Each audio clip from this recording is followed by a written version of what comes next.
Selamat siang anak-anakku semua. Hari ini saya akan mengulas materi tentang DUK. Mungkin kalian masih bingung karena ini kita mengurutkan kepangkatan ya. Jadi ini materi daftar urut kepangkatan atau DUK. Kita mulai saja. Tujuan pembelajaran kali ini kita mengetahui pengertiannya, fungsinya, unsur DUK itu apa saja, landasan hukumnya, siapa yang membuat DUK, dan apa fungsi atau mengetahui penggunaan tentang DUK. Pada materi kali ini pengertian dan fungsi kita pelajari itu, kemudian unsurnya apa, landasan hukumnya apa, siapa yang membuat DUK, dan penggunaan DUK. Pengertian DUK itu adalah suatu daftar yang membuat nama pegawai negeri sipil dari suatu satuan organisasi negara yang disusun menurut tingkat kepangkatan. Jadi di sini nanti kalau sudah menjadi PNS itu kepangkatan itu disusun berdasarkan tingkatannya. Selanjutnya unsur-unsur DUK. Unsur-unsur DUK itu ada 6. Yang pertama pangkat, ini ya pangkat, jabatan, masa kerja, pelatihan jabatan, pendidikan, dan usia. Kita akan bahas satu persatu unsur-unsur DUK. Yang pertama yaitu pangkat. Nah, pangkat di sini adalah PNS atau pegawai negeri sipil yang berpangkat lebih tinggi dicantumkan dalam nomor urut yang lebih tinggi dalam DUK. Nah, kemarin di KD sebelumnya ya, di semester gasal kalian sudah mempelajari tentang kepangkatan ya. Pangkat itu ada yang pangkat golongan 1, 2, 3, dan 4. Nah, di sini misalnya ya, ini ada apabila ada 2 orang atau lebih PNS yang berpangkat sama, ya ini misalnya berpangkat pembina tingkat 1 golongan ruang 4B, jadi ada 2 orang. Nah, siapa 2 orang itu yang menduduki urutan pertama? Nah, itu dilanjutkan ya, pegawai negeri yang lebih tua. Jadi sama-sama pangkatnya 2 orang yang sama-sama pangkatnya 4B yang menduduki urutan yang lebih tinggi itu yang lebih tua lebih dahulu. Iya. Maka pegawai negeri sipil yang lebih tua dalam pangkat tersebut dicantumkan dalam nomor urut yang lebih tinggi. Ini tentang pangkat ya. Jadi pegawai negeri itu yang mempunyai pangkat sama itu banyak sekali. Nah, biasanya DUK, daftar urut kepangkatan itu diurutkan berdasarkan satuan organisasi masing-masing. Ini tentang pangkat. Kemudian kita lanjut jabatan. Sama dengan pangkat tadi, apabila ada 2 orang pegawai negeri yang mempunyai pangkat sama dan diangkat, yang berpangkat sama dan diangkat dalam pangkat itu dalam waktu yang sama pula, jadi sama-sama pangkatnya sama, jabatannya sama. Nah, ini pegawai negeri sipil yang memangku jabatan yang lebih tinggi dicantumkan dalam nomor urut yang lebih tinggi. Ini memang tadi ada 4 unsur ya. Jadi kita lihat satu persatu. Kalau pangkatnya sama, dilihat jabatannya. Kalau jabatannya sama, nah ini selanjutnya ya, dari tadi pangkat, jabatan, sekarang kita ke masa kerja. Nah, di sini ya, masa kerja apabila 2 orang atau pegawai negeri sipil yang berpangkat sama memangku jabatan yang sama, maka pegawai negeri sipil yang memiliki masa kerja lebih banyak dicantumkan dalam nomor urut yang lebih tinggi. Jadi diingat ya, urutannya adalah pangkat, jabatan, kemudian masa kerja. Jadi kalau masa kerja itu berapa lama toh kita bekerja di suatu instansi. Misalnya ini contoh ya, contoh Bu Handa. Bu Handa di SMK Negeri 6 Surakarta sudah menjadi pegawai negeri sudah 14 tahun. Nah, itulah 14 tahun itu masa kerja saya. Itu contohnya seperti itu. Kemudian selanjutnya yaitu latihan jabatan. Latihan jabatan ini ya contohnya. Apabila ada 2 orang atau lebih pegawai negeri sipil yang berpangkat sama, memangku jabatan yang sama, memiliki masa kerja yang sama, pegawai yang pernah mengikuti latihan jabatan yang ditentukan dicantumkan dalam urut yang lebih tinggi. Jadi kalau ketiga tadi itu sama semua, otomatis dilihat dari latihan jabatannya. Nah, ini pegawai yang pernah mengikuti latihan jabatan yang ditentukan dicantumkan dalam nomor urut yang lebih tinggi. Selanjutnya pendidikan. Nah, ini lanjut ya tadi. Apabila 2 orang PNS yang berpangkat sama, yang pertama kan ini ya pangkatnya sama, memangku jabatan yang sama, memiliki masa kerja yang sama, lulus dari latihan jabatan yang sama pula. Pegawai tersebut yang memiliki pendidikan lebih tinggi akan dicantumkan dalam nomor urut yang lebih tinggi. Kemudian selanjutnya usia. Apabila ada 2 orang atau lebih PNS yang berpangkat sama, jadi ya, pertama kan berpangkat sama, memangku jabatan yang sama, memiliki masa kerja yang sama, lulus dari jabatan yang sama, lulus dari pendidikan yang sama, pegawai yang berusia lebih tinggi atau lebih tua atau lebih senior ya, dicantumkan dalam nomor urut yang lebih tinggi. Nah, ini maksudnya seperti itu. Jadi yang namanya PNS itu pasti banyak yang pangkatnya sama, banyak jabatan sama juga banyak, masa kerja yang sama pasti juga banyak, lulus dari jabatan yang sama juga banyak, mungkin juga lulus dari pendidikan ya, S1, S2 itu mungkin banyak yang sama. Kemudian yang terakhir adalah usia. Jadi usia di sini dari ke-6 tersebut pasti ada salah satu yang berbeda. Nah, kalian harus jeli melihat 6 unsur tadi untuk menentukan nomor urut, daftar nomor urut kepangkatannya. Siapa toh yang akan ditaruh di nomor 1, nomor 2, nomor 3 dan seterusnya. Jadi ke-6 unsur tersebut itu mempunyai ada yang sama, ada yang berbeda. Jadi kalian harus benar-benar jeli meneliti, mencermati ke-6 unsur tersebut. Jadi bisa menentukan siapa yang berhak siapa yang berhak dicantumkan di nomor urut 1, 2 dan seterusnya. Kita lanjutkan, yaitu landasan hukum DUK. Landasannya adalah di pasal 18 ayat 5. Ya. Pemerintah daerah menjalankan otonomi seluas-luasnya kecuali urusan pemerintah yang oleh undang-undang ditentukan sebagai urusan pemerintah pusat. Ini lebih jelasnya di sini ya. Lebih jelasnya di landasan hukum Peraturan Pemerintah Nomor 5 Tahun 79. Nah, ini ya. Daftar urut kepangkatan yang telah ditetapkan diumumkan dengan cara sedemikian rupa sehingga PNS yang bersangkutan dapat dengan mudah membacanya.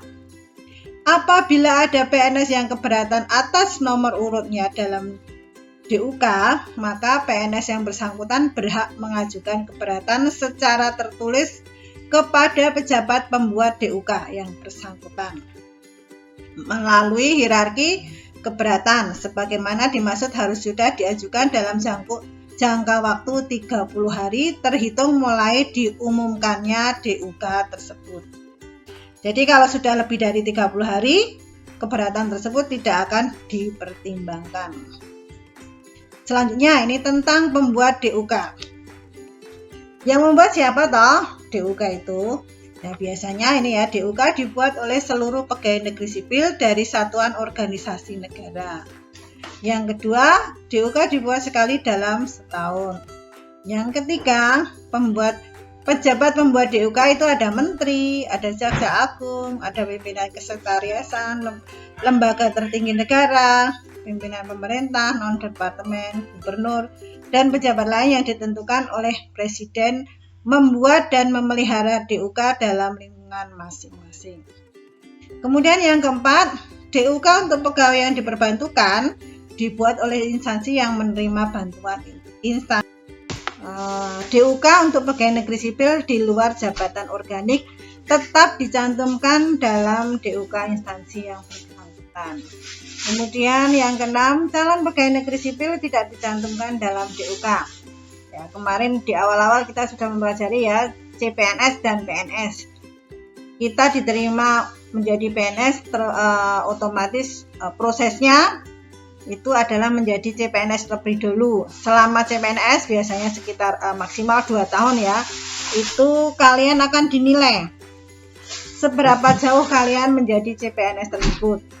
Nanti kalau sudah, kalian akan dipanggil untuk mengikuti prajabatan ya. Di sana kalian akan diberi materi. Kalau dulu adalah materi semi militer ya, sama materi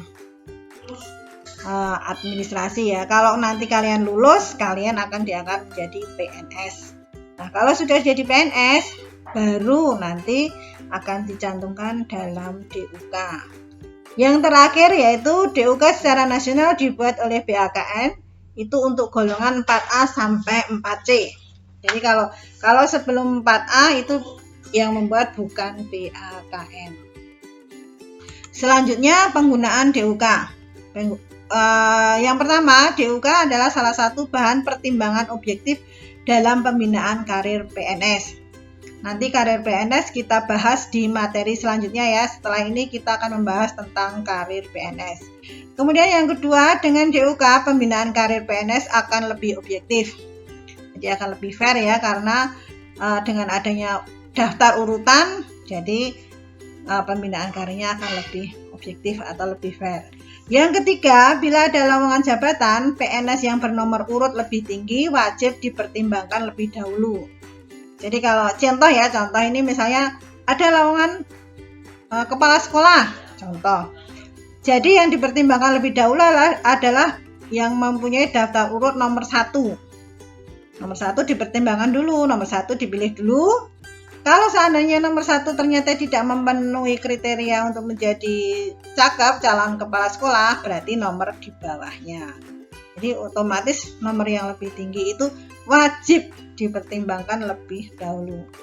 Yang terakhir yaitu pertimbangan bagi PNS yang bernomor urut lebih tinggi tidak berlaku bagi PNS yang dikenakan pemberhentian sementara.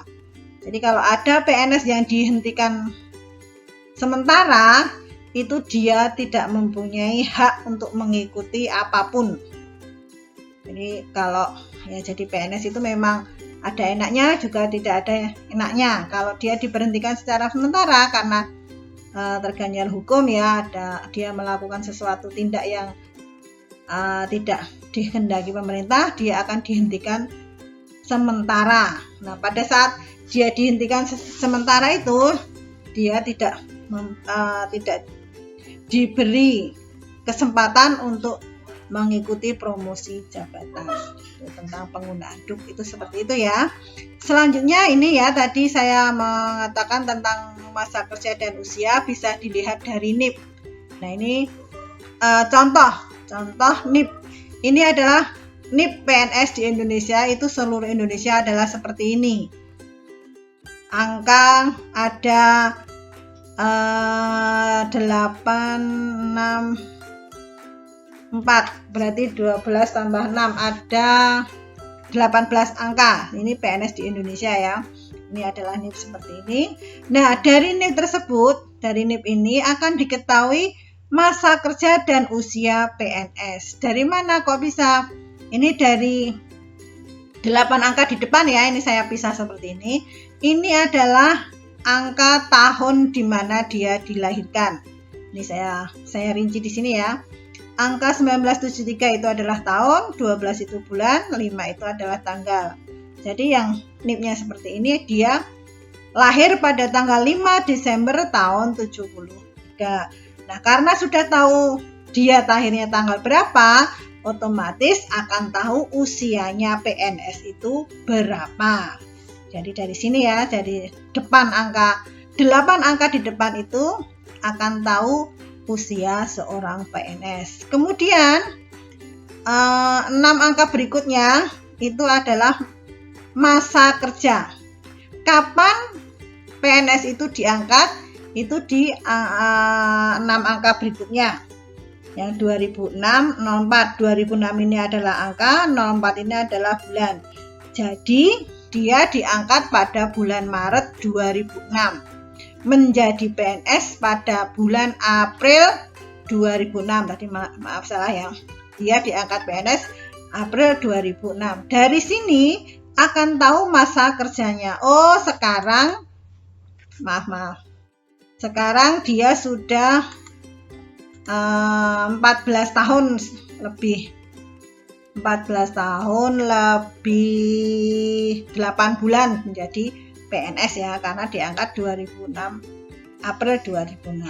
Kemudian 4 angka terakhir, ini angka 2, ini adalah kode jenis kelamin. Kalau 2 ini perempuan, kalau laki-laki itu 1. Kemudian yang terakhir adalah 013, ini adalah nomor urut. Nomor urut dia diangkat menjadi PNS. Ini seperti kayak nomor absen kalian. Seperti ini. Nah, jadi tadi kan ada pangkat ya. Pertama kali unsur DUK itu adalah pangkat. Pangkat itu biasanya disertai nama, pangkat, NIP itu biasanya ada. Nah, untuk mengetahui usia dan masa kerja itu bisa dilihat dari NIP-nya. Kalau pangkat itu biasanya sudah tertera dalam daftar nama dia. Kalau masa kerja dan usia itu biasanya kita cari sendiri di NIP tersebut. NIP ini ya. Nah, ini seperti ini tadi. Urutannya jangan sampai lupa. Yang pertama adalah pangkat. Kemudian apalagi tadi? Ada jabatan, ada masa kerja, ada tingkatan jabatan, ada pendidikan, yang terakhir ada usia. Nah, ini contoh misalnya ya. Misalnya saya dengan Bu Emi ya, Bu Emi kalau usia lebih tua Bu Emi, tapi untuk pangkat Bu Emi 3C, saya 3D, otomatis nanti di DUK saya lebih duluan daripada Emi. Itu contohnya seperti itu. Itu karena pangkatnya sudah berbeda. Tapi kalau pangkatnya sama, saya sama Pak Prapto ya, sama-sama 3D. Karena Pak Prapto lebih tua dari saya, otomatis Pak Prapto lebih tinggi urutannya daripada saya. Itu contoh DUK itu seperti itu. Begitu ya, ini penjelasan dari saya. Mungkin silakan kalau ada yang bertanya, silakan tulis di kolom komentar. Nanti akan saya jawab pertanyaan kalian. Demikian dari saya, terima kasih. Semoga keterangan ini tadi akan memperjelas kalian, karena dari latihan soal yang sudah saya berikan masih banyak yang salah. Jadi ini saya memberikan keterangan, memberikan materi, saya terangkan lewat video seperti ini. Terima kasih dari saya. Wassalamualaikum warahmatullahi wabarakatuh.